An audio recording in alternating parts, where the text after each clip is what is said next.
போன வகுப்புல 2 ஸ்லோகம் நாம பார்த்தோம், 62, 63. இந்த இந்திரிய கட்டுப்பாடு இல்ல, மன கட்டுப்பாடு இல்ல அப்படின்னா நமக்கு என்ன நடக்கும், என்ன பிரச்சனைகள் வரும் அப்படின்றத ரொம்ப அழகா தெளிவா சொல்லியிருந்தேன். ரொம்ப அழகா தெளிவா பகவான் சொல்லியிருந்தேன். என்ன சொன்னார் அவர்? நமக்கு ஒரு விஷயத்தை நாம் மீண்டும் மீண்டும் சிந்தித்து பார்க்கின்ற பொழுதுதான் அதன் மீது நமக்கு ஒரு பற்று ஏற்படுகிறது. அந்த பற்றாகப்பட்டது அது விருப்பத்தை உண்டாக்குகிறது.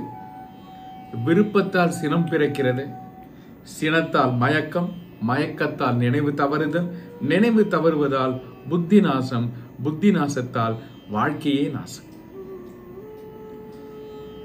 ரொம்ப அற்புதமான ஒரு பாயிண்ட். அந்த பகவத்கீதையில அந்த அளவுக்கு சாஸ்திரோத்திரமா எல்லாத்தையும் சொல்லிட்டே இருக்கக்கூடிய பகவான் இந்த இடத்துல ரொம்ப நமக்கு ஒரு அடிப்படையான லெவல்ல சொல்லி கொடுக்கிறார் எல்லாத்தையுமே. அப்ப இந்த இடத்துல பகவான் நமக்கு ஒரு டிஃப்ரெண்ட் டான்ஜென்ட்ல கொண்டு போறார். எல்லாத்தையும் அழகா சொன்ன பகவான் அதனால வரக்கூடிய பாதிப்பு என்ன அப்படிங்கறத எவ்வளவு அழகாக விளக்கி சொல்ல முடியுமோ அவ்வளவு அழகாக விளக்கி சொல்லியிருக்கிறார். அந்த ஸ்டெப் பை ஸ்டெப் ஒன்னொன்னுக்கு இருந்து எங்க ஆரம்பிச்சு அதுக்கு அடுத்தது அடுத்தது அடுத்தது அது எங்க போகும், கடைசியில எங்க கொண்டு விடும் அப்படின்றப்போ ரொம்ப சிம்பிளா நம்ம ரிவர்ஸ்ல ஆராய்ச்சி பண்ணி பார்த்தோம்னா நம்ம வாழ்க்கையில ஏன் இவ்வளவு துன்பங்கள் வருது, ஏன் இவ்வளவு கஷ்டங்கள் வருது, ஏன் இவ்வளவு துயரங்கள் வருகிறது, ஏன் இப்படிப்பட்ட அனுபவங்கள் நம்ம வாழ்க்கையில நிறைந்திருக்கு அப்படின்றப்போ அதற்குண்டான அடிப்படை ரூட் காஸ் என்னன்னா தேவையில்லாத பல விஷயங்களில் நாம் அதற்கு தர வேண்டிய முக்கியத்துவத்தை விட மிக அதிகமான முக்கியத்துவத்தை தந்து அதன் மீது கவனத்தை செலுத்துகிறோம். இந்த இடத்துல நான் ஒரு வார்த்தை சொல்லிட்டேன், தேவையில்லாத விஷயங்கள். இது தேவையில்லாத விஷயங்கள்ங்கிறது எப்படி புரிஞ்சுக்கிறதுன்னா நம்ம அப்படியே ரிவர்ஸ் கியர் போட்டு ஆரம்பத்தில் போய் சொல்லும் பொழுது அர்ஜுனன் சொல்றார், வருத்தப்படுவதற்கு தகுதியே இல்லாத விஷயத்தை குறித்து வருத்தப்படுகின்றாயே அர்ஜுனா அப்படின்னு சொல்லிட்டு. உங்களுக்கு ஞாபகம் இருக்குன்னு நினைக்கிறேன், இதை நாம ஆரம்பத்தில் பேசுறோம். அர்ஜுனன் சரணடைந்த பிறகு அர்ஜுனன் சொல்றார், துயரப்படுவதற்கு தகுதியே இல்லாத விஷயத்திற்காக நீ துயரப்படுகிறாய். ஒட்டுமொத்தமா என்ன பார்த்தோம் அப்படின்னா எந்த விஷயத்திலேயுமே நாம கவனம் செலுத்தலாமே ஒழிய அதற்கு கொடுக்க வேண்டிய முக்கியத்துவத்தை தாண்டி அதிகமாக முக்கியத்துவம் கொடுக்கின்ற போதுதான் நமக்கு அதன் மீது விருப்பம் வருது. இதை நாம போன வகுப்புல பார்த்தா நான் மறுபடியும் சொல்றேன், அந்த ஆமையோட உதாரணம். புலன்கள் என்பது நம்முடைய வாழ்க்கைக்கு தேவையான ஒன்று, அது இல்லாமல் இருக்க முடியாது. புலன்களை பயன்படுத்த வேண்டும். ஆனால் எந்த ஒரு விஷயத்திலும் அதற்கு மீறிய கவனத்தை நாம் கொடுக்கின்ற பொழுதுதான் அது பற்றாக மாறுகிறது. அப்ப அந்த மீறிய கௌரவம், அந்த எல்லை எப்படி புரிஞ்சுக்கிறது? இதை தாண்டிட்டேன்னா நான் மீறிட்டேன் அப்படின்ற அந்த எல்லை கோடு. எப்படி அந்த லக்ஷ்மணன் ஒரு கோடு போட்டாரே, சீத்தம்மா இதை தாண்டாதே நீ அப்படின்னு சொல்லி, அதை தாண்டிட்டா பிரச்சனை வந்துடுது. அப்போ ஒரு அளவுகோல் இருக்கே, அப்ப நம்ம லைஃப்ல எப்படி புரிஞ்சுக்கிறது? இதுதான் கோடு, இந்த கோடை தாண்டிட்டோம்னா நம்ம மீறிட்டோம்னு அர்த்தம். இந்த கோட்டுக்குள்ளே நம்ம இருந்தோம் அப்படின்னா கட்டுப்பாடோட இருக்கோம் அப்படிங்கறத எப்படி புரிஞ்சுக்கிறது? அந்த கோடு யார் போடுறதுன்னா அந்த கோடைத்தான் பகவான் அழகாக இதுவரைக்கும் போட்டு வைத்தார், நமக்கு போட்டு தந்தார். இவ்வளவு ஸ்லோகங்களில் பகவான் நமக்கு புரிய வைக்க முயற்சி செய்த விஷயம் என்னன்னா, இந்த பிரபஞ்சம் என்பது மாயா. நிலையற்றது, மாறிக்கொண்டே இருக்கக்கூடியது. அதற்கு ஒரு தோற்றம் இருக்கிறது, அதற்கு ஒரு மறைவு இருக்கிறது. அப்படி நிலையில்லாத ஒன்றின் மீது நாம் அளவுக்கு அதிகமான கவனத்தை செலுத்துவது சரியா அப்படின்ற ஒரு கேள்வியை நாமளே கேட்டோம்.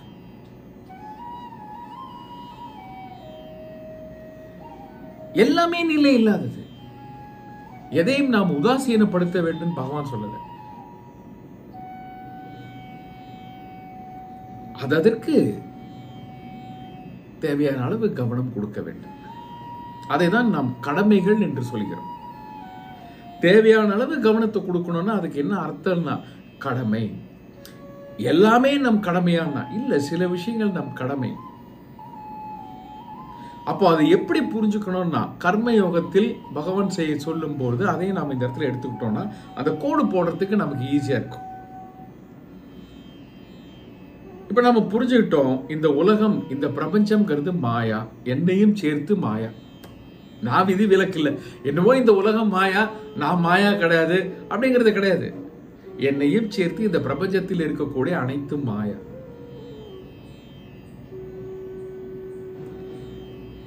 ஆனால் நாம் எல்லாத்தோடையும் தொடர்பு வைத்துக் கொண்டாக வேண்டும். எல்லாத்தையும் பயன்படுத்தி ஆகணும். அதுல இருந்து ஏதாவது எஸ்கேப் இருக்கானா இல்ல. அப்ப என்ன பண்ணலாம், எப்படி நாம இந்த கோடை போட்டு அந்த கோடை தாண்டாம இருக்கிறதுன்னு அந்த கோடை தான் கர்மயோகத்துல சொன்னார். எதையெல்லாம் நீ செய்கின்றாயோ அவை அனைத்தும் ஈஸ்வர அர்ப்பணம் என்று செய். எதெல்லாம் உனக்கு கிடைக்கிறதோ அவை அனைத்தும் ஈஸ்வர பிரசாதம் என்று பார். இவ்வளவுதான். இதை நான் போன வாட்டி உங்களுக்கு ரொம்ப டீப்பா எக்ஸ்பிளைன் பண்ணேன். எதெல்லாம் நாம பண்றோமோ, கோபம் வந்து திட்டுறோமா, ஈஸ்வர அர்ப்பணம் சொல்லி திட்டுங்கோ, தானாவே குறையறதான்னு பாருங்க.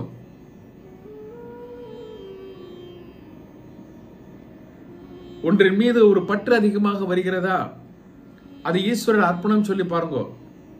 இது எல்லாமே நம்ம ஈஸ்வரனுக்கு அர்ப்பணம் பண்றதுங்கிற ஒரு எண்ணம் வரும்பொழுது என்ன ஆகும்னா ரெண்டு விஷயங்கள் நடக்கும். எதை நாம் ஈஸ்வரனுக்கு அர்ப்பணம் செய்கின்றோமோ பிறகு அதற்கும் நமக்கும் தொடர்பில்லை. இதுதான் நல்லா புரிஞ்சுக்கணும். அர்ப்பணம் பண்ணிட்டு அதை நம்ம எடுத்துக்கணுங்கிறது கிடையாது. அர்ப்பணித்து விட்டேன் என்றால் இனி உன் பொறுப்பு ஈஸ்வரா, எனக்கு அதில் பாத்தியதை இல்லை. உன் பொறுப்பு. நமக்கு என்னன்னா இது இது கயறுன்னு பிடிச்சிக்க முடியல, பாம்புன்னு விட முடியல, இப்படி ஒரு அவஸ்தையில நாம இருக்கோம். நாங்க ஈஸ்வரனுக்கு அர்ப்பணிக்கிறேன், அதுக்காக விட்டுடலாம் முடியாது. இதுதான் நாம.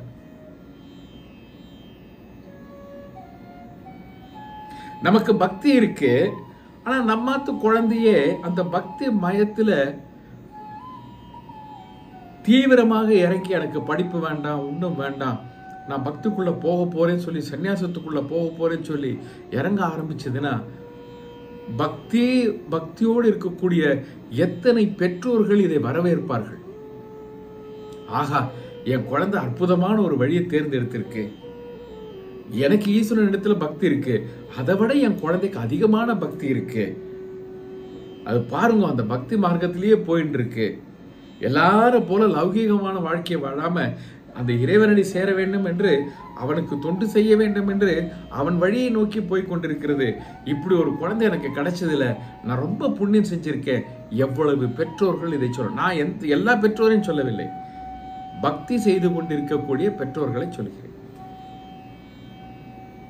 எவ்வளவு பேருக்கு அது வரும், போகும்போது டேய் எல்லாம் ஒரு அளவோட இருக்கட்டும்டா, படிக்கணும், பாஸ் பண்ணணும், டிகிரி வாங்கணும், வேலைக்கு போகணும், சம்பாதிக்கணும், வீடு கட்டணும், கார் வாங்கணும், கல்யாணம் பண்ணிக்கணும், குழந்தைய பெற்றுக்கணும், சொத்து நிறைய சேர்த்து வைக்கணும், அதெல்லாம் பண்ணணும், கூடவே பக்தி வச்சுக்கோ. இப்படிதான் நாம இருக்கோம்.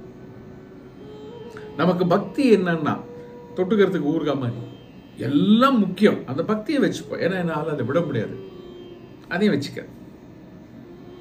அப்ப என்ன ஆகுறதுன்னா, நாம் இறைவனுக்கு அர்ப்பணம் செய்கின்றோம் என்றால் அதை முழுவதுமாக நாம் அர்ப்பணிக்கின்றோமா என்றால் இல்லை. பெரும் பகுதியை நாம் வைத்துக்கொண்டு ஒரு சின்ன பகுதியாக அவனுக்கு அர்ப்பணம் செய்கிறோம். ஒரு வியாபாரத்துல லாபம் வருது, அவர் என்ன சொல்றாரு, இறைவா எனக்கு இந்த வருஷம் நல்ல லாபம் கிடைச்சதுன்னா 10% உனக்கு தரேன். 10% தான் அவனால கொடுக்க முடியுது, அதுக்கு மேல மனசு வராது. இறைவா நம்ம 50-50 டீல் வச்சுக்கலாம். இந்த வருஷம் என்னுடைய லாபத்துல 1 கோடி லாபம் வந்துருது அப்படின்னா உனக்கு 50 லட்சம் எனக்கு 50 லட்சம். இந்த லெவலுக்கு வரக்கூடிய பிசினஸ்மேன் எவ்வளவு பேர் இருக்கு. அப்போ என்ன ஆகுறதுன்னா அந்த ஈஸ்வர அர்ப்பணம்ங்கிறதுல நாம முழுசா இறங்க மாட்டேங்கிறோம். முழுசா இறங்கணும் அப்படின்னா ஈஸ்வரன் இதையே பின்னாடி இன்னொரு அத்தியாயத்துல பகவான் சொல்ல போற, என்னை நம்பி ஆத்மார்த்தமாக அவ்விவச்சாரணி பக்தின்னு சொல்ல போற, எதன் மீது கவனம் இல்லாமல் என் மீது மட்டும் கவனம் செலுத்துகின்ற பக்தனை நான் காப்பாற்றுவேன் அப்படின்றார் பகவான். உனக்கு என்ன வேணுமோ அதை நான் கொடுப்பேன், கொடுத்தது உன்னை விட்டு அழியாம அதை நான் காப்பேன். இதுதான் பகவான் கொடுக்கக்கூடிய ஒரு உத்தரவாதம். இதெல்லாம் நம்ம பின்னாடி பார்க்க போறோம் நிறைய விஷயங்கள். அங்கதான் நம்ம கொஞ்சம் தவிக்கிறோம். அந்த கோடு போடுறது இல்லையா, அந்த கர்ம யோகமாக நாம் செய்யக்கூடிய கர்மத்தை யோகமாக செய்ய பழகி கொண்டாலே நாம் அதீதமான கவனத்தை எதன் மீதும் செலுத்த மாட்டோம். இதுதான் ரொம்ப சிம்பிள் அப்ரோச். என்னன்னா, நான் எதை செய்கின்றனோ அவை அனைத்தும் ஈஸ்வரனுக்கு அர்ப்பணமாக இருக்கிறது. எதெல்லாம் எனக்கு கிடைத்ததோ அவை அனைத்தையும் ஈஸ்வர பிரசாதமாக ஏற்றுக்கொள்கிறேன். அப்படின்றப்போ கிடைப்பது நான் விரும்பக்கூடியதாக இருக்கலாம், அதுவும் ஈஸ்வர பிரசாதம். கிடைப்பது நான் விரும்பாததாக இருக்கலாம், அதுவும் ஈஸ்வர பிரசாதம். அப்படின்றப்ப என்ன ஆகும்னா விருப்பு வெறுப்பு போயிடும். எது கிடைக்கிறதோ அதை ஏற்றுக்கொள்ளக்கூடிய மனப்பான்மை வரும். அனைத்தும் ஈஸ்வர அர்ப்பணம் என்று சொல்லி நாம் செய்கின்ற பொழுது என்ன ஆகும்னா ஒன்றின் மீது நமக்கு தேவைக்கு அதிகமான கவனம் இருக்காது. ஏன்னா அதை தான் ஈஸ்வரனுக்கு அர்ப்பணம் பண்றேனே, நான் அவருக்கு அர்ப்பணம் பண்ணும்போது அப்புறம் எனக்கு என்ன இருக்காதுல்ல. அப்ப அந்த பற்றுதல் நீங்கிடும். இதுதான் மெத்தட், இதுதான் வழி. எப்படி இந்த 62-63 ஸ்லோகத்துல அவர் சொன்ன விஷயத்துல இருந்து நாம தப்பிக்கணும் அப்படின்னா, மனக்கட்டுப்பாடு, இந்திரிய கட்டுப்பாடு, இதை விட வச்சு எப்படி நாம இதுல இருந்து வெளியில வரணும், இது எப்படி இதுக்குள்ள நாம நுழையிறது, which is the gateway for this அப்படின்னா, நாம் செய்கின்ற காரியங்களை கர்மங்களை யோகமாக செய்கின்ற பொழுது இதிலிருந்து நமக்கு வெளியே வர முடியும். வரணும், இந்த பிரச்சனை இருக்குன்னு பகவான் சொல்லிட்டார். காரணம் இந்திரிய கட்டுப்பாடு, இந்திரிய கட்டுப்பாடு இன்மை. இந்திரிய கட்டுப்பாடு இல்லாததுனால மனக்கட்டுப்பாடு. நான் சொன்ன விஷயம் உங்களுக்கு ஏற்புடையதாக இருக்க, செய்யக்கூடிய அனைத்து செயலுமே இது முன்னாடி பார்த்ததுதான். பட் இந்த இடத்துல இந்திரிய கட்டுப்பாடு மனக்கட்டுப்பாடு இல்லாததுனால வரக்கூடிய பிரச்சனை என்னன்றத பகவான் ஸ்டெப் பை ஸ்டெப் சொன்னாரு. இது எல்லாமே நமக்கு பொருத்தமா இருக்கு, இதெல்லாமே நமக்கு பொருத்தமா இருக்கு. அப்படின்றப்போ இதுல இருந்து எப்படி வெளியில வர்றது அப்படின்றப்போ அதற்கு பகவான் கொடுத்த ஒரு உபாயத்தை நான் உங்கள் முன் வைத்தேன். நீங்கள் எதை செய்கிறீர்களோ அதை அர்ப்பணமாக செய்யுங்கள் ஈஸ்வரனுக்கு. எது கிடைக்கிறதோ அதை பிரசாதமாக எடுத்துக்கொள்ளுங்கள். இதை தான் நான் அன்னைக்கும் சொன்னேன். திருப்பி அதே கேள்விதான் உங்களுக்கு நான் கேட்கிற மறுபடியும், இதெல்லாம் உங்களுக்கு ஏற்புடையதாக இருக்கிறதா? நிச்சயமாக நிச்சயம். அப்போ இருக்கு. அப்போ அதை தான் நம்ம கொண்டு போகணும். இவ்வளவுதான். இப்போதைக்கு நமக்கு ரொம்ப சிம்பிள் லைஃப்ல என்ன பண்ணணும்னா இப்படி இருக்கும். அப்புறம் ஆத்ம ஞானத்தை பத்தி எல்லாம் அப்புறமா யோசிப்போம். அந்த இப்போதைக்கு துவைதம் இருக்கும். ஆனா அந்த துவைதம் இருக்கிறதுனால தான் நம்ம கர்ம யோகத்துல இருக்கோம். கர்மங்களை நான் செய்கின்றேன், கர்மங்களை நான் செய்வதனால் நான் செய்கிறேன்றதுனால அதை அர்ப்பணம் பண்றேன். இப்ப நான் செய்யறதுனால தான் அதை அர்ப்பணம் பண்ண முடியும். எங்கிட்ட இருக்கிறது தான் அர்ப்பணம் பண்ண முடியும். அப்ப எங்கிட்ட இருக்குன்றப்போ நான் ஒருத்தர் இருக்கேன், யாருக்கோ ஒருத்தருக்கு அர்ப்பணம் பண்றேன். அவர் யாரு? ஈஸ்வரன். அப்ப நான் ஒருத்தருக்கு ஈஸ்வரன் ஒருத்தர் இருக்கார் அப்படின்றப்போ அந்த துவைத நிலை இருக்கு, இருந்துட்டு போடணும், தப்பு இல்லை. அந்த துவைத நிலை இருந்துட்டு போட்டோம். ஆனா என்னுடைய ஆட்டிடியூட் எப்படி இருக்குன்னா, நான் எதை செய்கிறேனோ அது அவருக்கு அர்ப்பணம், எது எனக்கு கிடைக்கிறதோ அது எனக்கு பிரசாதம். இந்த ஆட்டிடியூடோட அந்த துவைதம் இருந்துட்டு போட்டோம், ஒன்றும் பிரச்சனையே இல்லை நமக்கு. அப்புறமா நம்ம அத்வைதத்துக்குள்ள போகலாம். இன்னும் மனசு பக்குவப்படும் பொழுது நாம் அத்வைதத்திற்குள் போகலாம். இதுதான் நம்மளோட ஆரம்ப ஸ்டெப். இனி இந்த வகுப்புல நம்ம பார்க்க நினைத்திருக்கக்கூடிய ஸ்லோகம் 64வது ஸ்லோகத்தை பத்தி பார்ப்போம்.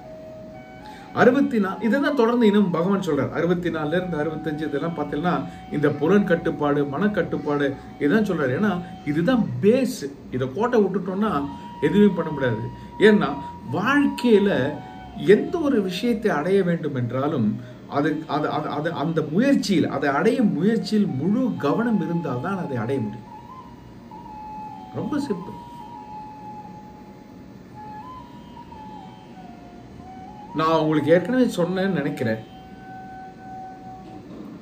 இன்னைக்கு வந்து பாத்தீங்கன்னா மனிதனுடைய சராசரி கவன நேரம் 3 நிமிடங்களுக்கு மேல் இல்லை.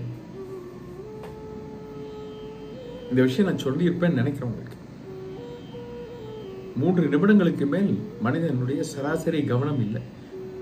அப்படின்னா என்னன்னா 3 நிமிஷம் தான் மேக்சிமம் ஒருத்தரால கவனிக்க முடியாது. அதுக்கு மேல கவனம் சிதறிடுறது. ஏன் சிதறதுன்னா too much of information. அதனால ஒரு சின்ன குழந்தைய பார்த்தோம்னா அது ஒரு விஷயத்துல கவனம் வச்சுன்னா அப்படியே கவனிச்சுட்டு இருக்கும். நீங்களாம் பார்த்துருப்பேன். உங்க வீட்டில் அந்த மாதிரி சின்ன குழந்தை இருக்கும்போது நாம கூப்பிடுவோம், அது நம்ம பக்கமே பார்க்காது. ஏன்னா அதுகிட்ட நிறைய இன்ஃபர்மேஷன்ஸ் கிடையாது. டைவர்சிஃபை பண்றதுக்கு இன்ஃபர்மேஷன்ஸ் இல்லை, தகவல்கள் இல்லை. நம்ம வளர வளர நிறைய தகவல்களை சேர்த்துக்கிறோம். ஏகப்பட்ட விஷயங்கள் உள்ள போய் உட்கார்றது. இப்போ நான் பேச்சுலரா இருந்தேன், என்னை மட்டும் நான் கவனிச்சுட்டா போறோம். நான் பாட்டுக்கு எழுந்திருக்கிறேன், குளிக்கிறேன், எனக்கு வேணுங்கிறதெல்லாம் பார்த்துக்கிறேன். என்னமோ whatever I do it's only for me. என்னை மட்டும் I take care, no issues. கல்யாணம் பண்ணிக்கிறேன். இப்போ இன்னொருத்தர் வந்துட்டார் லைஃப்ல. இப்போ அவளை சேர்த்து கவனிக்கலாம். புரியுறத? இப்போ இது வரைக்கும் கவனம் என் மேல மட்டுமே இருந்தது.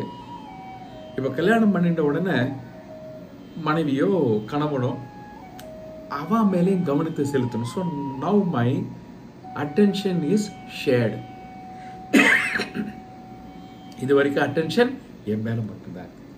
Now my attention is shared. வேலைக்கு போறேன். One more thing has joined with me, a job.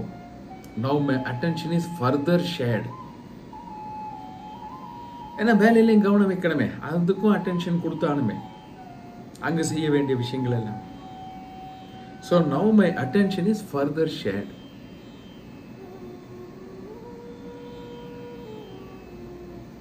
குழந்தை பிறக்கிறது. Now my attention is further shared. நான் ரொம்ப அப்பட்டமா நம்ம லைஃப்ல நடக்கக்கூடிய விஷயங்களை எக்ஸாம்பிளா சொல்லிட்டு இருக்கேன். அப்புறம் இது போக நம்ம டிவி சீரியல்ஸ் எல்லாம் பார்க்குறோம். My attention is further shared. ஏன்னா அதில் என்ன நடக்கிறது, ஏது நடக்கிறது, நாளைக்கு என்ன நடக்கும், இது இப்படியே போகுமா, முடிச்சிருமா, politics. My attention is further shared. அப்படியே துண்டு துண்டா இருப்போம். ஒரு முழுசா இருந்த கேக்க இந்த பை சார்ட் கேள்விப்பட்டிருப்பேன் இல்லைங்க.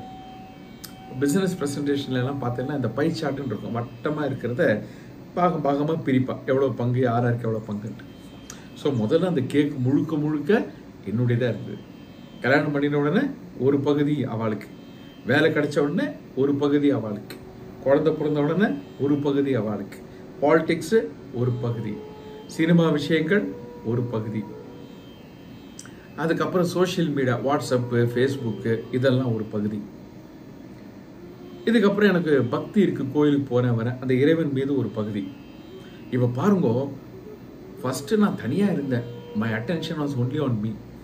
Now slowly things started gathering around me. It started piling. அப்படியே குவிய ஆரம்பிக்கிறது. இப்ப என்ன ஆகுறதுன்னா என்னுடைய அட்டென்ஷன் பல இடங்கள்ல செதற ஆரம்பிச்சிருக்கு. இப்போ ஒரு இடத்துல கவனத்தை வைக்கணும்னா என்னால முடியல. ஏன்னா 10-15 விஷயங்கள் என்னை சுத்தி இருக்கு. எல்லாமே என்ன கவனி, என்ன கவனி, என்ன பார், என்ன பார், என்ன பாருன்றது. இப்ப என்ன ஆகுறதுன்னா ஒரே விஷயத்துல அதிகமாக நம் கவனத்தை வைக்க முடியவில்லை. ஒரே விஷயம்ங்கிறது இந்த இடத்துல நான் சொல்லக்கூடியது பக்தி, ஆத்ம ஞானம். இதை தவிர நான் வேற எதுவுமே சொல்லலை. ஆனால் இப்போ நாம புரிஞ்சுக்கிறதுக்காக நான் சாதாரணமான விஷயத்தை எக்ஸாம்பிள் உங்களுக்கு சொல்றேன், அவ்வளவுதான். நம்ம பகவத்கீதையில விஷயம் சொன்னாலே அது ஆத்ம ஞானம், அறிவுன்னு சொன்னாலே அது ஆத்ம ஞானம், கவனம் சொன்னாலே அது ஆத்ம ஞானத்து. எல்லாமே அந்த ஒரு விஷயத்தில் தான் சேரும் பகவத்கீதையில. ஆனா நம்மளுடைய டே டு டே டிரான்சாக்ஷன்ல இருக்கக்கூடிய விஷயத்தோட இணைச்சு சொல்லும் பொழுதுதான் நமக்கு அது இன்னும் ஈஸியா புரியுங்கிறதுனால அதை எக்ஸாம்பிளா சொல்றேன்னு ஒழிய பகவத்கீதையின் நோக்கம் அதை அணுகுவது அல்ல. அதையும் நம்ம தெளிவா புரிஞ்சுப்போம். ஸோ இப்போ நான் ஏதோ ஒரு விஷயத்துல இருக்கேன். இப்போ ஒரு டிவியில உட்காந்து ஒரு முக்கியமான விஷயத்த பார்க்கணும்னா கூட பார்க்க முடியறதில்ல. அதுக்குள்ள ஒரு ஃபோன் வருது, அதை ஏதோ பண்றதா இருக்கு. வீட்டுல இருந்து யாரோ வர அவளை பார்க்க வேண்டியதா இருக்கு. வேற ஒரு இப்படி பார்த்தேன்னா ஆத்துல டிவி உட்காந்து ஒரு சினிமா பார்க்கலாம், ஒரு 2.5 மணி நேரம் முழுசா பார்க்க முடியறது இல்லை. சரி, தியேட்டருக்கு தான் போய் பார்க்கலாம்னா தியேட்டர்லயே போய் பார்க்க முடியாது. அங்கேயும் பார்த்தீங்கன்னா மொபைல் போன்ல ஒரு இது அது இது, இதுக்குள்ள 1008 சிந்தனை. என்ன லாபம்? ஏன்னா புலன்களை கட்டுப்படுத்த முடியாமல் அதன் போக்கில் விட்டு விட்டதால் அது எங்கெல்லாமோ போய் என்னத்தெல்லாமையோ கொண்டு என் வீட்டில் விட்டுது. வீடுங்கிறது இந்த உடம்பு. மனம், மனம்ங்கிற கூட்டுக்குள்ள என்னெல்லாத்தையுமோ கொண்டு விட்டுருது. ஏன்னா எங்கெங்கெல்லாமோ பார்க்கணும். என்ன பாருடா, என்னையே பாரு, எனக்குள்ள இருக்கக்கூடிய ஆத்மாவை பாரு. அதை பார்க்கறத விட்டுட்டு என்னையும் பார்க்கறத விட்டுட்டு அவ என்ன பண்றா, இவ என்ன பண்றா, இவ ஒழுங்கா உட்காந்து இருக்காளா, அவ ஒழுங்கா நின்றுட்டு இருக்காளா, அவ பேசுறது சரியா, இவ இப்படி பேசலாமா, இவ ஏன் அப்படி பண்ணி, எப்பா பாரு நம்ம கவனம் எங்க இருக்கு? புறத்தே, வெளியே தான் இருக்கு. ஏன்னா புலன்கள் அதனுடைய இயல்பு பிரகாரம் நடந்துட்டு இருக்கு. நம்ம கிட்ட இருக்கக்கூடிய கட்டுப்படுத்தக்கூடிய சக்தியை விட்டுட்டோம். எப்படின்னா, நான் ஏற்கனவே சொன்ன மாதிரி 5 குதிரைகளை பூட்டிய லகான் என் கையில் இருக்கிறது. நான் தூங்கிட்டேன். ஒரு குதிரை இப்படி ஓடுது, ஒரு குதிரை அப்படி ஓடுது, இன்னொரு குதிரை ஓட மாட்டேங்குது. இப்ப என்னாச்சுன்னா தேர் கவுந்துருது. ஏன்னா அந்த 5 குதிரையோட லகான் என் கையில இருக்கே, அது என் கையில இருக்குல்ல, அது என் கையில தான் இருக்கு. அதை நான் புரிஞ்சுக்க மாட்டேங்கிறேன். குதிரை அது போக்கில் ஓடக்கூடிய தன்மை உடையது. ஆனால் அதை கட்டுப்பிடித்து என் போக்கில் அதை ஓட வைக்கக்கூடிய லகானாகப்பட்டது என் கையில் இருக்கிறது. அதை தான் இந்த இடத்துல சொல்றாரு. இப்போ இந்த மனக்கட்டுப்பாடை பத்தி, இந்திரிய கட்டுப்பாடை பத்தி இவ்வளவு ஸ்லோகங்கள்ல பகவான் ஏன் சொல்றாருன்னா, உன்னால் முடிந்த ஒரு விஷயத்தை நீ செய்ய தவறி விடாதே மனிதா அப்படின்னு சொல்லி பகவான் சொல்றாரு.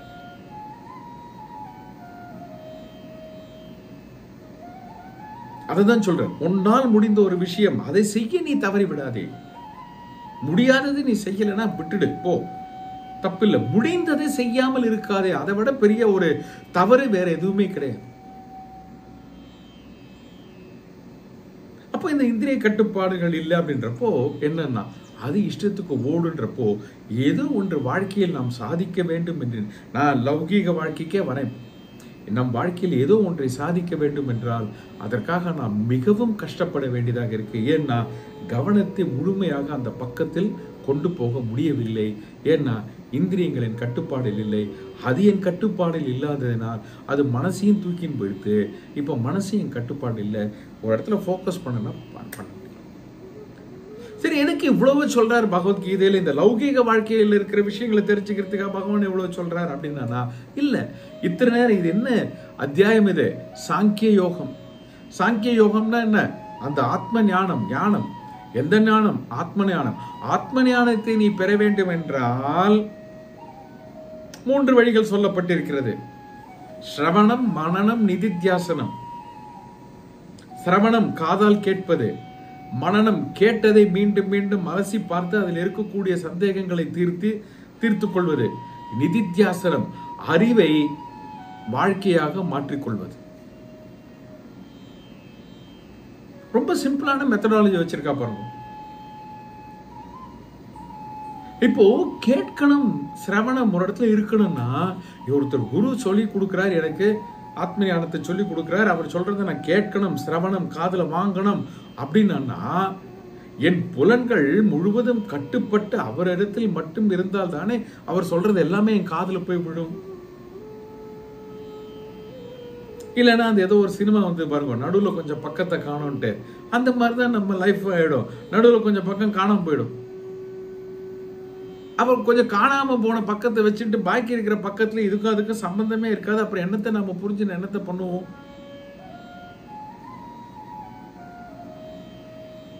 அப்போ அந்த சிரவணம் என்பது மிகவும் முக்கியமானது. அதுதான் ஆரம்பம். அறிவை பெறுவதற்கு ஃபர்ஸ்ட் ஸ்டெப் என்னன்னா சிரவணம், கேட்பது.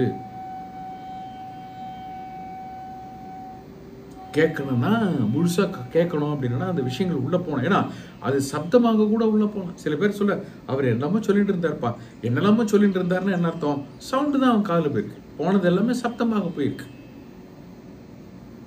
எனக்கு தமிழ் தெரியாம இல்லை, ஆனா அவர் சொல்லது வந்து எனக்கு எதுவுமே திருப்பி சொல்ல தெரியல. ஏன்னா அவர் சொன்னார்ன்றது தெரியுது. அப்படின்னா என்னன்னா, it's only a noise for me.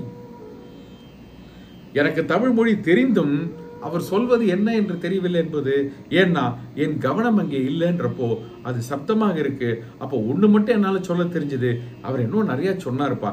சொன்னாருங்கிறது எனக்கு எப்படி தெரிஞ்சதுன்னா, சப்தம் காதில் விழுந்தது.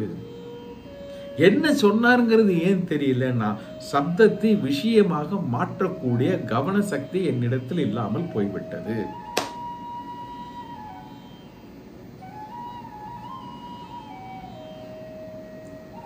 புரியுறத? அப்போ எனக்கு மொழி தெரிவது பெரிய விஷயம் அல்ல. ஒன்றை நான் கேட்கின்ற பொழுது என் கவனம் முழுக்க முழுக்க அங்கேதான் இருக்கிறதா என்பதுதான் முக்கியம். ஏன்னா வாய் பேசாத ஊமை, காது கேட்காத செவிடர்கள் கூட நிறைய விஷயங்களை அற்புதமாக புரிந்து கொண்டு மிக அழகாக அவர்கள் கருத்தை பரிமாறிக்கொள்கிறார்கள். பார்த்திருக்கோமா இல்லையா?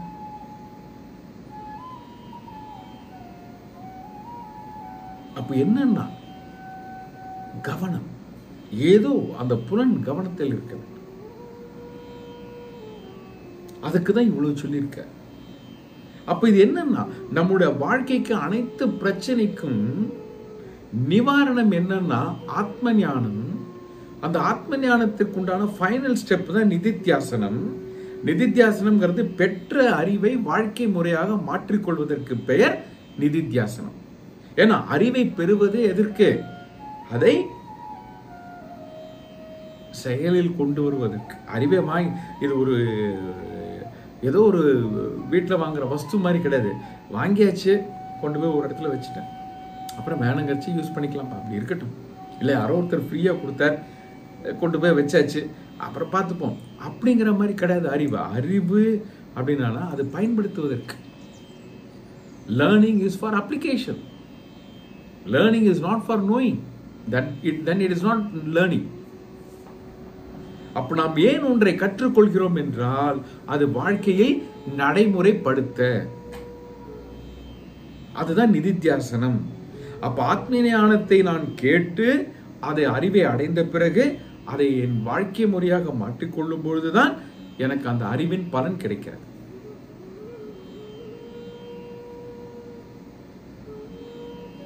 அப்போ அந்த நிதித்தியாசனம் இஸ் அவர் சொல்யூஷன். வைத்தியம், இந்த ஆயுர்வேதத்தை எல்லாம் பார்த்தேன்னா அதுக்கு ஒரு வைத்தியத்தோட சேர்ந்து ஒண்ணு சொல்லுவா, பத்தியம். ஒரு பத்தியம் சொல்லுவா, இந்த மருந்தெல்லாம் எடுத்துங்கோ, ஆனா இந்த பத்தியம் ரொம்ப தேவை. இந்த உணவை சாப்பிடுங்கோ, இந்த உணவெல்லாம் சாப்பிடாதீங்கோ, இந்த காய்கள் எல்லாம் சாப்பிடுங்கோ, இதெல்லாம் தவிர்த்துருங்கோ, காப்பி குடிக்காதீங்கோ, டீ குடிக்காதீங்கோ, இப்படி இதெல்லாம் பத்தியம். ஏன்னா இந்த பத்தியம் என்னன்னா மருந்து வேலை செய்யாதான்னு இல்லை, மருந்திற்கு வீரியம் இருக்கிறது. அந்த வீரியம் முழுவதும் எனக்கு கிடைக்க வேண்டும் என்றால் இந்த பத்தியமாகப்பட்டது துணை போக வேண்டும். புரியுறதோ? அந்த மருந்துக்கு வீரியம் இல்லைன்னு கிடையாது, நல்லா புரிஞ்சுப்போம். ஆனா எனக்குள்ளே செல்கின்ற மருந்து எனக்கு பலனாக மாற வேண்டும் என்றால் இந்த பத்தியத்தை நான் துணை போக வேண்டும். அந்த பத்தியத்தை நான் விட்டுட்டு நான் மருந்தை மட்டும் சாப்பிட்டேன் அப்படின்னா மருந்திற்கு இருக்கக்கூடிய வீரியம் எனக்கு பயன்படாமல் போயிடும். நல்லா புரிஞ்சுக்கோ. மருந்தை குறை சொல்லி பிரயோஜனம். நாம கம்யூனிகேஷன்ல ஒரு பழக்கம் வச்சிருக்கோம். என்னன்னா யாராவது நம்ம சொல்றதை கேட்டு ஒழுங்கா நடந்துக்கலன்னு வச்சுக்கோ, உடனே நம்ம என்ன சொல்லிடுவோம்னா, அவ ஒழுங்கா கவனிக்கல, அவளுக்கு புரியல, அவ மண்டு, இப்படி சொல்லிடுவோம். ஆனா என்ன நம்ம புரிஞ்சுக்க தவறிட்டோம்னா, அவன் மண்டுவாவே இருக்கட்டுமே, அவங்கிட்ட நான் ஒரு விஷயத்த சொல்றேன்னா என்ன, நான் இப்போ ஒருத்தர்கிட்ட போய் ஒரு விஷயத்த சொல்றேன்னா எனக்குள்ள ஒரு நோக்கம் இருக்கணுமா வேண்டாமா? எதுக்கு நான் இந்த விஷயத்த அவள்கிட்ட சொல்லணும்? அப்ப இந்த விஷயத்தை கேட்டு அவ ஏதோ அதை பண்ணி அதனால ஒரு வேலை முடியணும். அதுக்காக தானே நான் ஒரு விஷயத்த அவள்கிட்ட சொல்றேன். நான் சொல்ல போறவர் மண்டு, எனக்கு நல்லா தெரியும். அந்த மண்டு கிட்ட போய் சொல்லிதான் ஆக வேண்டிய கட்டாயம் வந்துருது. அப்ப இதை நான் புரிஞ்சுட்டேன்னா, அப்ப அந்த மண்டு கிட்ட எப்படி சொன்னா அவனுக்கு புரியுமோ அப்படி சொல்லி அவனை புரிய வைக்கிறதுக்கு பேர் தான் கம்யூனிகேஷன் ஸ்கில். பேசுறதெல்லாம் கம்யூனிகேஷன் ஸ்கில் ஆயிடாது. Communication is different from communication skill. லபலபலபலபான்னு வளர்றது கூட ஒரு கம்யூனிகேஷன் தான். பட் ஸ்கில்னா என்னன்னா, அடுத்தவங்க புரிஞ்சுக்கிற மாதிரி சொல்றதுதான் ஸ்கில். ஆனா நாம ரொம்ப ஈஸியான ஒரு மெத்தடை ஃபாலோ பண்றோம். அடுத்தவங்க நாம சொல்றதை புரிஞ்சுக்கலன்னா அவன் மேல குறைய சொல்லிடுறோம்.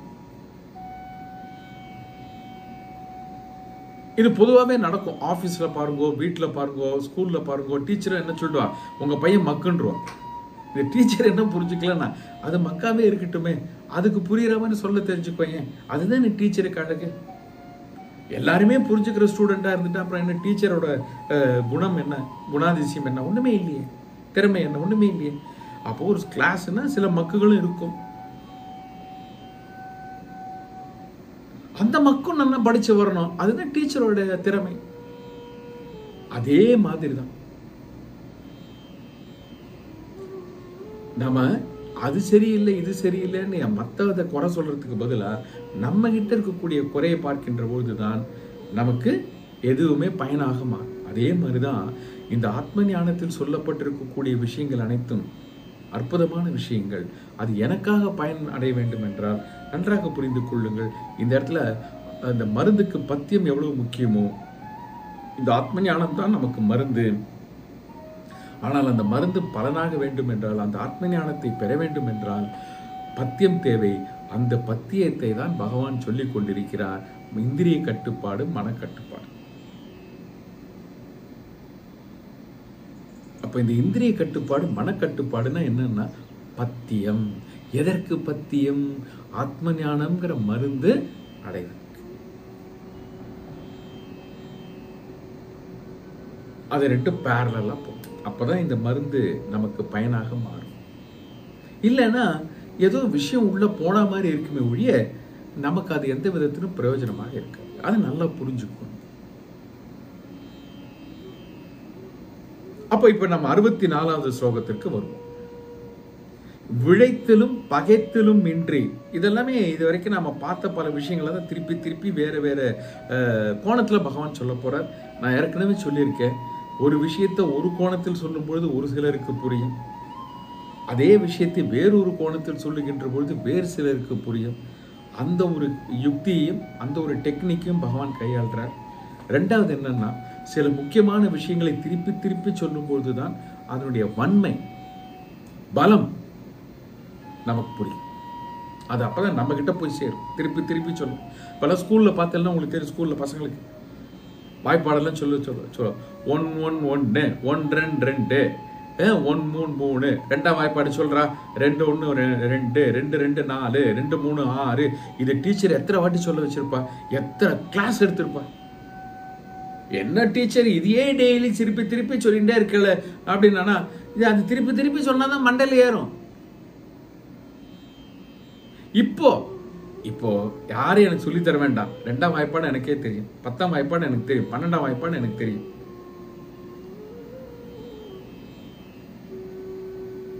ஆனா இதெல்லாம் வாய்ப்பாடெல்லாம் தெரியறதுக்கு என்ன காரணம்? ஒரு காலத்துல நம்ம அதை திருப்பி திருப்பி திருப்பி சொல்லி உள்ள ஏத்தி உட்கார வச்சுட்டோம்.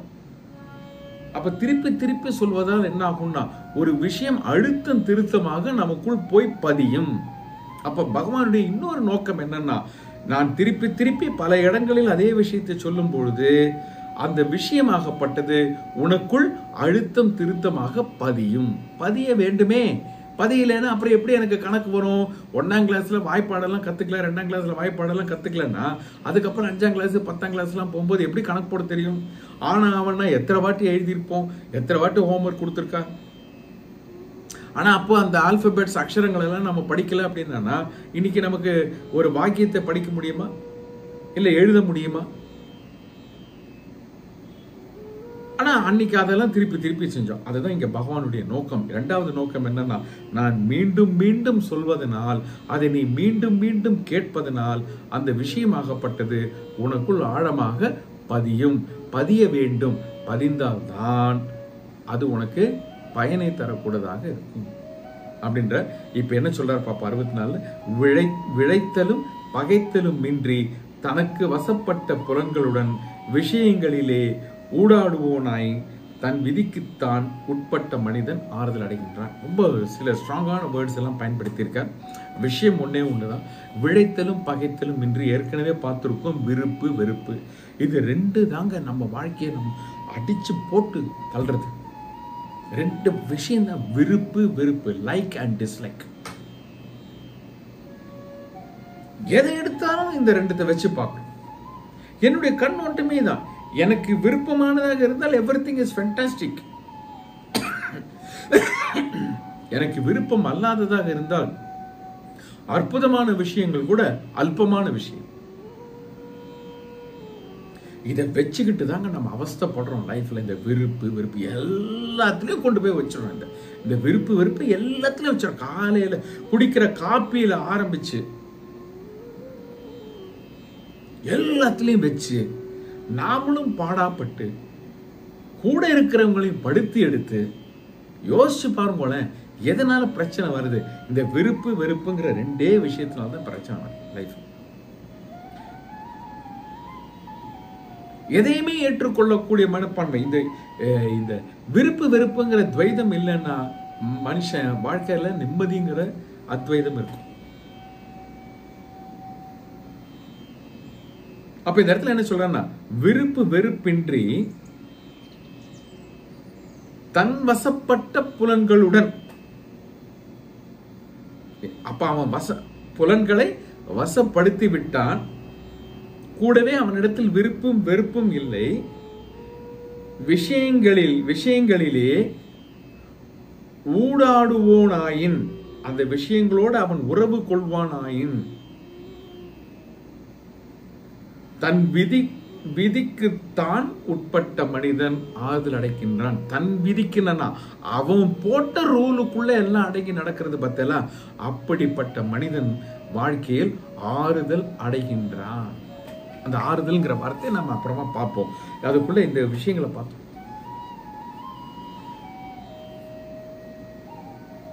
தன் விதிக்கு தான் உட்பட்ட மனிதன்.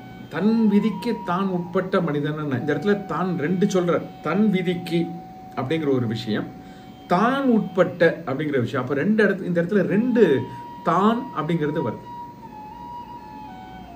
என்னன்னா, தன் விதிக்கு உட்பட்ட அப்படின்னா தன்னுடைய அறிவுக்கு உட்பட்ட, தன் விதிக்கு தான், அதாவது தன்னுடைய அறிவிற்கு தான் உட்பட்ட அப்படின்னா புலன்கள். இந்த ரெண்டாவது தான் என்னது? புலன்களும் மனம். முதல் என்னது? தன் விதிக்கு. தன் விதிக்குன்னு என்ன அர்த்தம்? தன்னுடைய அறிவிற்கு தான் உட்பட்ட. தான்ங்கிறது என்னது இந்த இடத்துல? மனமும் புலன்களும். அப்போ தன்னுடைய அறிவிற்கு இந்த புலன்களும் மனமும் உட்பட்டிருக்குமாயின் அந்த மனிதன் எப்படி இருக்கான்? ஆறுதல் அடைகின்றான். அதுக்கு முன்னாடி ஒரு அடையாளங்கள் எல்லாம் கொடுத்துட்டாரு.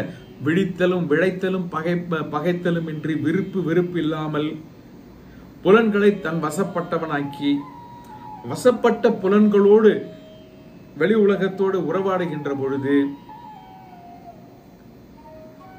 தன் விதிக்கு அப்படின்னா தன்னுடைய அறிவிற்கு தான் உட்பட்ட புலன்களும் மனமும் உட்பட்டிருக்கின்ற மனிதன் எப்படி இருப்பான்னா ஆறுதல் அடைந்தவனாக இருக்கிறான். எப்படிப்பட்ட பலனை கொடுக்கிறார் பாருங்க. இந்த இடத்துல ஆறுதல்னா என்னன்னா மன அமைதி. எதை தேடி ஓடிட்டு இருக்கோம் நாம? இது ஒரு விஷயத்தை தான் தேடி ஓடிட்டு இருக்கோம். ஆனா நமக்கு கொடுத்திருக்கிற பேர் என்னன்னா சந்தோஷம், மகிழ்ச்சி. எல்லாமே எதுக்காக பண்றோம்னா சந்தோஷத்துக்காக பண்றோம். ஏங்க உங்க குழந்தை நல்லா படிக்கணுன்ற ஸ்கூல்ல நல்லா படிச்சு நல்ல மார்க் எடுத்தாதாங்க நல்ல காலேஜ் கிடைக்கும். ஏங்க நல்ல காலேஜில் படிக்கணும், நல்ல காலேஜில் படித்து வெளியில் வந்தாதாங்க அது அந்த காலேஜோட பெருமை, ப்ளஸ் அதுக்கு அறிவு நிறையா இருக்கும். ஏங்க அந்த குழந்தைக்கு அந்த அறிவு வேணாம்? என்னங்க இப்படி கேட்குறீங்க? அந்த அறிவு இருந்தால் தாங்க நல்ல வேலை கிடைக்கும். ஆனால் நல்ல வேலை எதுக்குங்க வேணும்? என்னங்க திருப்பி திருப்பி முட்டாள்தனமாக கேள்வி கேட்குறீங்க? நல்ல வேலை இருந்தால் தாங்க நிறையா சம்பாதிக்க முடியும். அடடா, நிறைய எதுக்குங்க சம்பாதிக்கணும்? அட போங்க, உங்களோட பெரிய ரோதனையாக போச்சு. இப்படி ஒரு பைத்தியக்காரத்தனமான கேள்வி கேட்குறீங்களே. நல்லா எதுக்கு சம்பாதிக்கிறேன்னு யாராவது கேட்பா? நல்லா சம்பாதிச்சாதாங்க வாழ்க்கையில சந்தோஷமா இருக்க முடியும்.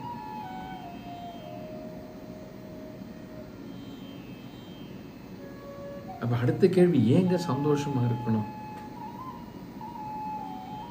அப்ப என்ன சொல்லுவோம்? சந்தோஷமா இல்லைன்னா எப்படியா வாழ்க்கையை அனுபவிக்கிறது? இந்த கேள்வி கேட்டுட்டே போ. நம்மெல்லாம் சந்தோஷத்திற்கு அதிகமான முக்கியத்துவத்தை தருகிறோம், மகிழ்ச்சிக்கு ரொம்ப முக்கியத்துவம் தரோம், இம்பார்ட்டன்ஸ் தரோம். ஆனா இந்த சந்தோஷமோ மகிழ்ச்சியோ எதிலிருந்து ஊத்தெடுக்கிறதுனா, அமைதியான மனம் அதிலிருந்து ஊத்தெடுக்கிறது. அமைதியான மனம் அதிலிருந்து அந்த ஊத்து சுரக்கிறது. என்ன ஊத்து சுரக்கிறது?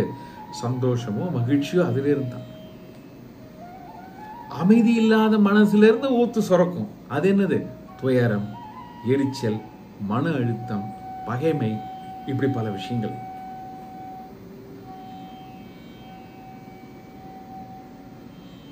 அப்போ மனம் அமைதியாக இருக்க வேண்டும். எப்படின்னா, இன்னும் சொல்ல போறேன். அது அந்த இடம் வரும்போது நான் உங்களுக்கு கம்பேர் பண்ணி சொல்றேன். இப்பயே சொல்லிட்டேன்னா அந்த ஸ்லோகத்துல நமக்கு பெருசா ஒண்ணு இருக்காது. மனம் அமைதியாக இருக்க வேண்டும். அதை தான் இந்த இடத்துல பகவான் சொல்றேன். அப்போ மனம் அமைதியாக இருக்கும். யாருக்கு அமைதியாக இருக்கும்னா, விருப்பு வெறுப்பு இல்லாமல் தன் வசப்பட்ட புலன்களோடு, நான் ஏற்கனவே சொன்ன வெளி விஷயங்களோட நம்ம டிரான்சாக்ட் பண்ணாம இருக்க முடியாது. It is inevitable. ஆனா கட்டுப்பட்ட புலன்களோடு வெளிய விஷயங்களோடு நாம் உறவு வைத்துக் கொள்ளுகின்ற பொழுது, உறவாடுகின்ற பொழுது, அந்த விஷயங்கள் நம்மளை பாதிக்காது.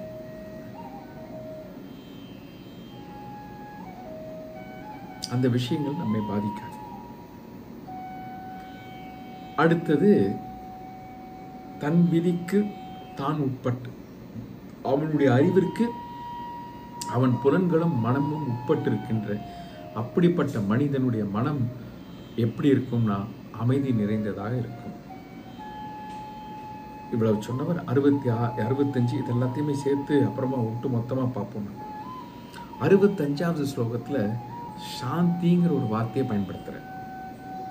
சாந்திங்கிற வார்த்தை, சாந்தி நிலையில் மனிதனுக்கு எல்லா துன்பங்களும் அழிகின்றன. உண்மையா இல்லையா? கொஞ்சம் யோசிச்சு பாருங்க. சாந்தி அப்படிங்கிறது மனம் அமைதி. ஓம் சாந்தி சாந்தி சாந்தி. மனம் அமைதியாக இருக்க வேண்டும். அமைதியான மனம்தான் ஒரு விஷயத்தில் முழு கவனத்தோடும் இருக்க முடியும். அப்ப சாந்தின்னா இன்னொரு அர்த்தம் என்னன்னா, என்னால் கவனத்தை ஒரு விஷயத்தில் எவ்வளவு நேரம் வேண்டுமானாலும் வைத்திருக்க முடியும். அப்ப சாந்திக்கு இப்படி ஒரு அர்த்தம் என்னன்னா, கான்சென்ட்ரேட்டட் ஃபோக்கஸ்.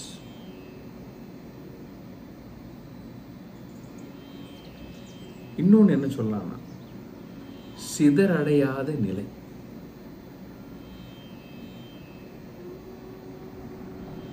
அன்டிஸ்ட்ராக்டட் மைண்ட்.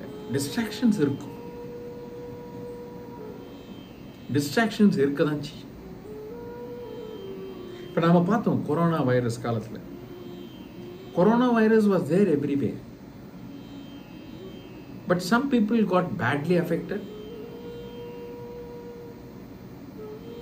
நிறைய பேருக்கு அது ஒண்ணுமே பண்ணல. ஆனா வைரஸ் பொதுவாகவே இருக்கு. அப்ப ஏன் அந்த கொஞ்சம் பேருக்கு அது பாதிச்சுது, கொஞ்சம் பேருக்கு அது பாதிக்கல அப்படின்றப்போ மருத்துவர்கள் அதற்கு சொன்ன ஒரு மருத்துவ விளக்கம் என்னன்னா, யாருக்கு அந்த இம்யூனிட்டி லெவல், நோய் எதிர்ப்பு சக்தி யாருக்கு அதிகமாக இருக்கிறதோ அவர்களை அந்த கொரோனா வைரஸ் பாதிக்காது. ஒருவேளை அப்படியே பாதிச்சாலும் அவளால டக்குன்னு அதிலிருந்து ரிகவர் ஆகி வெளியில வந்துட முடியும். ஆனா யாருக்கு இந்த இம்யூனிட்டி லெவல், நோய் எதிர்ப்பு சக்தி குறைவாக இருக்கிறதோ அவளுக்கு இந்த கொரோனா வைரஸ் தாக்குவதோடு மட்டும் இல்லாமல் அவளுடைய மரணத்திற்கே காரணமாக மாறிவிடுகிறது. இது மருத்துவ விளக்கம். ஏன் சில பேருக்கு வருது, சில பேருக்கு வரல, எப்படி நாம் தற்பார்த்துக் கொள்வது அப்படிங்கிறப்போ, we never try to address the coronavirus, we only try to address ourselves. ஆமாமா இல்லையா சொல்லுங்க பாப்போம். கொரோனா வைரஸ் காலத்துல நம்ம கொரோனா வைரஸை ஹேண்டில் பண்ணினோம், நம்மளதானே நம்ம ஹேண்டில் பண்ணிட்டோம். ஏன் ஒரு துப்பாக்கி எடுத்துன்னு போய் கொரோனா வைரஸ்ல சுற்ற வேண்டியதானே? என்னதான் புகை அடிச்சாலும் கொசு வரக்கூடாதுன்ட்டு நம்ம வீட்டை நம்ம சுத்தமா வச்சுட்டா புகை அடிக்க வேண்டிய அவசியமே இல்லை. புகை அடிக்கிறதுனால கொசு போயிடுமான்னா தற்காலிகமா போன மாதிரி இருக்கும். மறுபடியும் நம்ம குப்பை போட போட என்ன ஆகும்னா கொசு வரதான் செய்யும். அப்ப அவன் எவ்வளவுதான் புகை அடிச்சாலும் இது ஒரு முழு நிவாரணமாக மாறுமான்னா மாறாது. ஏன்னா நீ குப்பையை வச்சுட்டு இருக்கிய வீட்டை.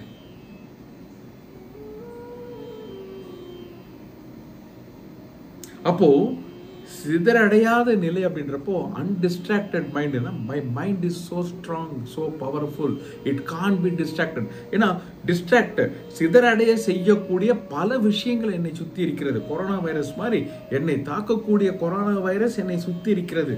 ஆனால் என்னுடைய நோய் எதிர்ப்பு சக்தி பலமாக இருந்ததனால் அந்த கொரோனா வைரஸால் என்ன ஒன்றும் பண்ண முடியல. புரியுறதோ? அதே மாதிரி என் மனம் பலமாக இருக்கின்ற போது சிதறடைய வைக்கக்கூடிய பல விஷயங்கள் என்னை சுத்தி இருந்தாலும் என் மனம் எப்படி இருக்கும்? சிதறடையாமல் அமைதியாக இருக்கும். அன்டிஸ்ட்ராக்டட், அன்டிஸ்டர்ப்டு மைண்ட். இதுதான் அந்த சாந்திங்கிற வார்த்தை. உண்டான அர்த்தம் ரொம்ப புரிஞ்சுக்கணும். யாருக்கு அந்த சாந்தி இல்லை, சாந்தி இல்லாத நிலை என்னன்னா துன்பமான நிலை.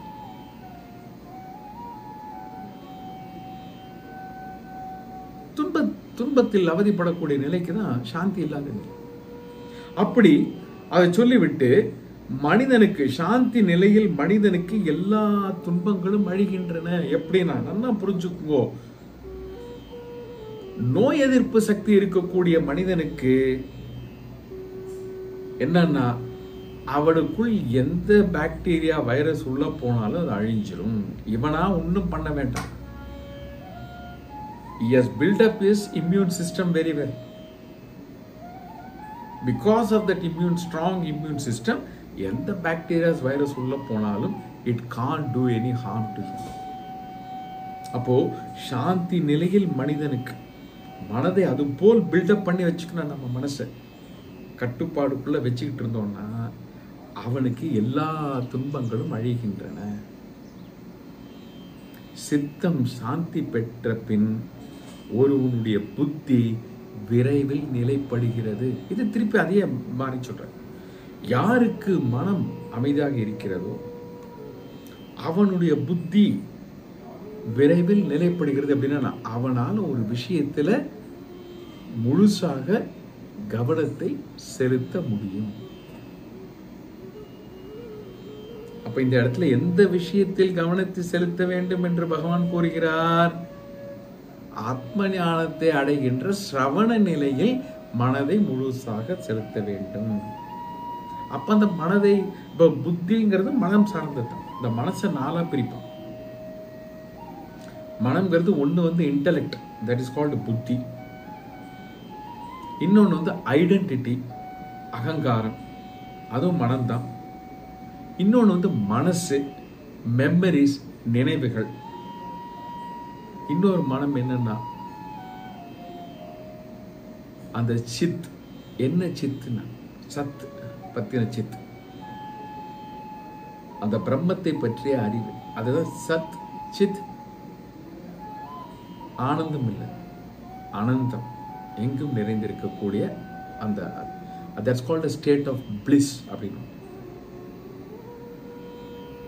இந்த நாலுமே மனசு சார்ந்த விஷயங்கள். அப்போ இந்த இடத்துல மனதை கட்டுப்படுத்தினுடைய புத்தி என்னன்னா, இந்த மனசு பலவிதமான விஷயங்களை உள்ள கொண்டு வந்து வச்சிருக்கு இல்லையா, மெமரிஸ், நினைவுகள், அது எல்லாத்தையும் கட்டுப்படுத்தி வச்சுட்டு இருக்கிறவனுக்கு அந்த இன்டெலெக்ட், மனதினுடைய இன்னொரு பாகம் என்னது, புத்தி என்று சொல்லக்கூடிய அந்த இன்டெலெக்ட், அது சிறப்பாகும்னா. எப்படி சிறப்பாகும்னா ஒரே விஷயத்துல கான்சென்ட்ரேட் பண்ண முடியும். அப்ப இது எதுன்னா, அப்ப இதுக்கு அடிப்படை காரணம் சாந்தி நிலையில் மனம் இருப்பது. அப்போ நிம்மதிங்கிறது ஏதோ ஒரு பழைய ஒரு சீரியல் வந்துட்டு இருந்து, யாராவது கேட்டிருக்கீங்களான்னு தெரியாது. நிம்மதி நிம்மதி உங்கள் சாய்ஸ் அப்படின்ட்டு பாட்டோட. கண்டிப்பா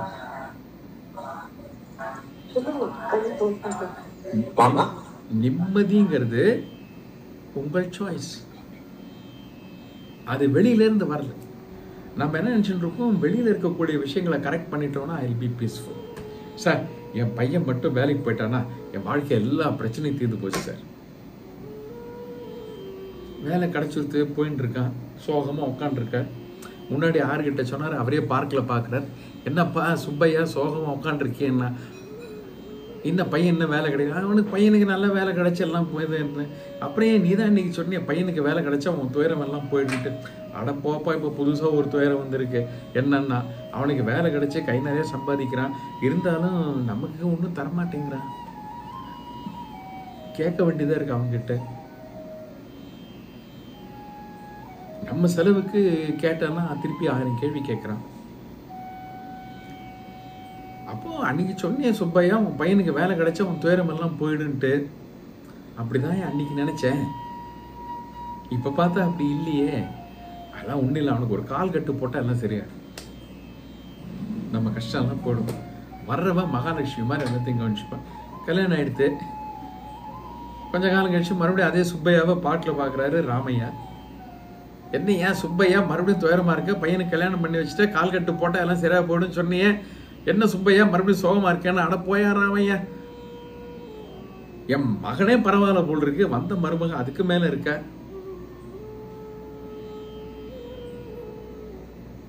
இதெல்லாம் நம்மளுடைய வாழ்க்கையில நடக்கிறதா இல்லையா? ஏதோ ஒன்றத்தை சரி பண்ணினா நம்ம லைஃப் சரியா போயிடும், எவ்ரிதிங் வில் பி ஃபைன் நினைச்சிட்டு அதை டியூன் பண்ண பார்க்கணும். It is like N FM radio station tune பண்ற மாதிரி. நீ எஃப்எம் ரேடியோ ஸ்டேஷனை டியூன் பண்ணினா உனக்கு அந்தந்த டியூனிங் ஏற்ற மாதிரி பாட்டு கிடைக்கும், எல்லாம் கிடைக்கும். But life is not tuning outside, life is tuning inside. The tuner is here, not there. இதை டியூன் பண்ணுங்க. அதான் பகவத்கீதை சொல்றார், யூ டியூன் திஸ். மனசை டியூன் பண்ணுங்க கரெக்டா. அந்த எஃப்எம் டியூன் பண்ணும்போது கரகரா கிருகிரு முதல்ல ஸ்டேஷன் கிட்ட வரும், அப்புறம் கரகர கரகரன்னு சவுண்ட் வரும். இன்னும் கொஞ்சம் டியூன் பண்ணா கரகரன்னு போய்டும், கிளியரா வரும். அந்த எஃப்எம் எப்படி அழகா டியூன் பண்ணி அந்த கிளியரா பாட்டு கேட்குற மாதிரி வைக்கிறீங்களோ, மனசு அதே மாதிரி டியூன் பண்ணுங்க. முதல்ல டியூன் பண்ண ஸ்டேஷன் கிட்ட வரதுக்கே டைம் ஆகும். அப்புறம் ஸ்டேஷன் கிட்ட வந்த அப்புறமும் கொஞ்சம் கரகரன்னு இருக்கும். ஃபர்தரா டியூன் பண்ணுங்க, மனசு பர்ஃபெக்டா டியூன் ஆயிடும். அப்புறம் என்னன்னா, a well tuned mind is your servant. It's your servant. அததான் இந்த இடத்துல சொல்றார், சாந்தி நிலையில் மனிதனுக்கு எல்லா துன்பங்களும் அழிகின்றன. துன்பமே இல்லை அவனுக்கு, அழிகிறது, அது அழிகிறது இவங்கிட்ட. அதாவது எப்படின்னா, நல்ல ஹியூமன் சிஸ்டம் இருக்கக்கூடிய எனக்குள்ள பாக்டீரியா வந்து அது அழிச்சு போயிடுது. அது என்ன அழிக்கணும்னு உள்ள வந்தது, பட் என்னுடைய இம்யூன் சிஸ்டம் ஸ்ட்ராங், அது உள்ள வந்த பாக்டீரியா அழியிறது. அதே மாதிரி வெளி விவகாரங்கள் எனக்கு தொந்தரவு கொடுக்கணும்னு ரெடியா வந்துட்டு இருக்கு. ஆனா என்னுடைய மனம் சாந்தி நிலையில் இருக்கிறதுனால என்னன்னா, வந்த துன்பங்கள் எல்லாம் அழிச்சு போயிடுது. நான் ஒன்றும் பண்ணல, அதுவா வந்து அழிச்சு போடுது. சித்தம் சாந்தி பெற்ற பின் ஒருவனுடைய புத்தி விரைவில் நிலைப்படுகிறது. அப்ப இதான் சொல்ற, சிரவணத்துல மனசு ஃபுல்லா போய் உட்காரும். அந்த ஆத்ம ஞானத்தை கேட்கின்ற பொழுது, பிரம்மத்தை பற்றி நாம் தெரிந்து கொள்ள முயற்சி செய்கின்ற பொழுது நம் மனம் முழுவதும் அங்கேயே போய் இருக்கும். அந்த அறிவாகப்பட்டது எனக்குள் வந்து சேரும். அப்படியே 66வது ஸ்லோகத்துக்கு ஒரு என்ட்ரி போட்டுட்டு போயிடும், முடிச்சுக்கலாம். யோகம் இல்லாதவனுக்கு புத்தி இல்லை, யோகம் இல்லாதவனுக்கு மனோபாவனை இல்லை, மனோபாவனை இல்லாதவனுக்கு சாந்தி இல்லை, சாந்தி இல்லாதவனுக்கு இன்பம் ஏது? எவ்வளவு அழகா சொல்றது. இதே மேட்டர் தான், வேற வேற மாதிரி சொல்றேன். யோகம் அப்படின்ற ஒரு வார்த்தை, யோகம்னா நான் ஏற்கனவே சொல்லியிருக்கேன், யுனைட்டிங், அதான் யோகம். இப்ப இந்த இடத்துல யோகம்னா என்ன? மனமும் புலமும் என்னுடன் ஐக்கியமாகி விட்டது. அப்படின்னா என்ன அர்த்தம்னா, அவை என் கட்டுப்பாடுக்குள் இருக்கிறது, என்னுடன் ஐக்கியமாகி விட்டது. யோகம் இல்லாதவனுக்கு புத்தி இல்லை. இப்போ போன ஸ்லோகத்துல பார்த்தோம், மனம் சாந்தியா இருந்ததுன்னா கான்சென்ட்ரேட் பண்ண முடியும், கான்சென்ட்ரேட் பண்ணலன்னா புத்தி வரும். யோகம் இல்லாதவனுக்கு புத்தி இல்லை, யோகம் இல்லாதவனுக்கு மனோபாவனை இல்லை. மனோபாவனை என்ன? ஒன்றை அடைய வேண்டும் என்ற ஆத்ம ஞானத்தை அடைய வேண்டும் என்கின்ற எண்ணம். இங்க பகவத்கீதையில அப்படிதான் போட்டுக்கணும் நாம். இதுதான் பகவான் சொல்ற மனோபாவனைனா attitude. What attitude? Attitude to learn, know about the atma. ஆத்ம ஞானத்தை பெற வேண்டும் என்கின்ற மனோபாவனை அவனுக்கு இருப்பதில்லை. அப்படின்னா எப்படி புரிஞ்சுக்கலாம்னா, ஒரு அறிவை பெற வேண்டும் என்கின்ற மனோபாவனை அவன் இடத்துல இல்லை. ஏன்னா his mind is concentrated, I mean என்ன சொல்றது, distracted to an extent that அவனுக்கு ஒரு அறிவை பெற வேண்டும்ங்கிற எண்ணமே வரமாட்டேங்கிறது. மனோபாவனை இல்லாதவனுக்கு சாந்தி இல்லை. ஒரு அறிவை பெறாதவனுக்கு அதை அந்த அறிவு சார்ந்த விஷயத்தை செய்கின்ற போதெல்லாம் அவனுக்கு தொந்தரவு அதிகமாக இருக்கும், ஸ்ட்ரெஸ் அதிகமாக இருக்கும். இன்னைக்கு lifestyle is very very stressful. Our life is very stressful. Why? நம் வாழ்க்கையை எந்த அறிவின் அடிப்படையில் நடத்த வேண்டும் என்கின்ற அறிவு இல்லாத காரணத்தினால்தான் நம் வாழ்க்கையில் இவ்வளவு மன அழுத்தம் இருக்கு. ஒருத்தருக்கு வேலையில மன அழுத்தம் இருக்குன்னு என்ன அர்த்தம்னா, அந்த வேலையை எப்படி ஒழுங்கா செய்யணுங்கிறது தெரியாம அதை செய்யும் பொழுது மன அழுத்தம். காரை ஒழுங்கா ஓட்ட தெரியாம ஓட்டிட்டு போனா ஸ்ட்ரெஸ் வருமா வராது? அது காரோட தப்பா? ரோட்ல பல பேர் கார் ஓட்டிட்டு போறாளே, அவளோட தப்பா? அப்ப ஸ்ட்ரெஸ்ஸுக்கு எது காரணம்னா, I have not learned properly to drive the car. ஆனா ஒரே படிச்சுக்கிட்டு நான் காரை ஓட்டுறேன்னு சொல்லிட்டு எடுத்துட்டு போறேன், ஒரே ஸ்ட்ரெஸ். இப்போ எப்பா இனிமே நான் காரை ஓட்ட மாட்டேன்டா சாமி, போறேன்டா. ஏன்டா? ஐயோ அந்நியாயம் டிராஃபிக் பா, ஒருத்தன் அப்படி போறான், ஒருத்தன் இப்படி போறான். நீ என்ன புரிஞ்சுக்க மறந்துட்ட? நீ ஒழுங்கா கத்துக்கிட்டு காரை ஓட்ட ஆரம்பிக்கல, அரைகுறை அறிவோட இறக்குற. நம் வாழ்க்கையையும் நாம் அரைகுறை அறிவோட தான் நடத்துறோம். அதனாலதான் நம் வாழ்க்கையில் துன்பம், மன அழுத்தம் எல்லாமே வருது. அதுதான் இந்த இடத்துல பகவான் என்ன சொல்றார்? மனோபாவனை இல்லாதவனுக்கு சாந்தி இல்லை, சாந்தி இல்லாதவனுக்கு இன்பம் ஏது? அப்ப சாந்தி தான் இன்பம், வேற ஒண்ணு இல்லை. சாந்தி தான் இன்பம், சாந்தியிலிருந்து தான் இன்பம் வரும். அதான் நான் போன ஸ்லோகத்தில் சொன்னேன், தயிர் வேணும்னா பால் வேணும். அப்ப பால் தான் தயிர். பால் இல்லாதவனுக்கு தயிர் ஏது? இப்படி கேட்டுக்கலாம் இல்லையா? பால் இல்லாதவனுக்கு தயிர் ஏது? அப்ப பால் இருந்தா தயிர் வரும். அப்ப தயிர் எங்க இருந்துன்னா தனியா இருக்கன்னா, it is a part of milk. அப்போ சந்தோஷம்ங்கிறது என்னன்னா, அது அந்த சாந்தி, மன அமைதியின் ஒரு அங்கம். இதெல்லாம் நான் சொன்னேன். 67 இன்னமும் சொல்ல போறாரு நல்ல உதாரணத்தோட. அதுக்கு பார்ப்போம். 66வது ஸ்லோகத்துல இந்த ரைட் ஆட்டிடியூடை பற்றி சொன்னார், மனோபாவனை பற்றி சொன்னார். மேற்கொண்டு நம்ம அடுத்த வகுப்புல பார்ப்போம். இந்த வகுப்புல நாம பேசின விஷயங்கள்ல உங்களுக்கு யாருக்காவது ஏதாவது கேள்வி இருக்கா? இருந்தா எடுத்துக்கலாம்.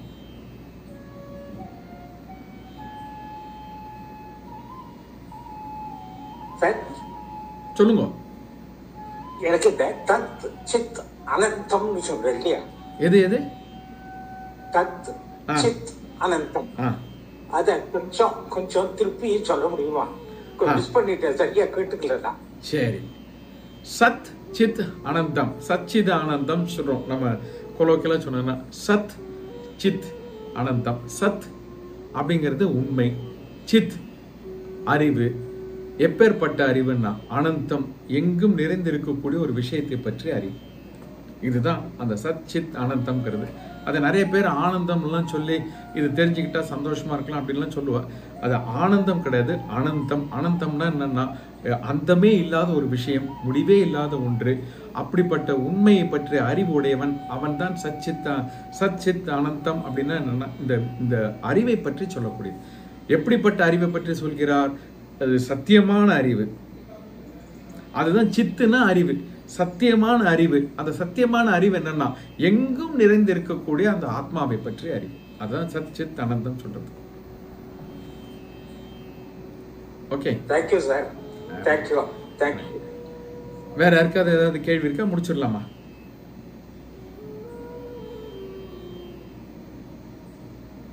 சரி, ஓகே. ஓம் பூர்ணமத பூர்ணமிதம் பூர்ணாத் பூர்ணமுதச்யதே பூர்ணஸ்ய பூர்ணமாதாய பூர்ணமேவாவசிஷ்யதே. ஓம் சாந்தி சாந்தி சாந்தி.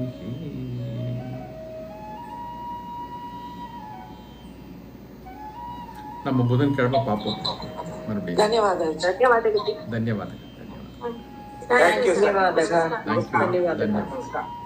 ಧನ್ಯವಾದಗಳು. Thank you. Thank you.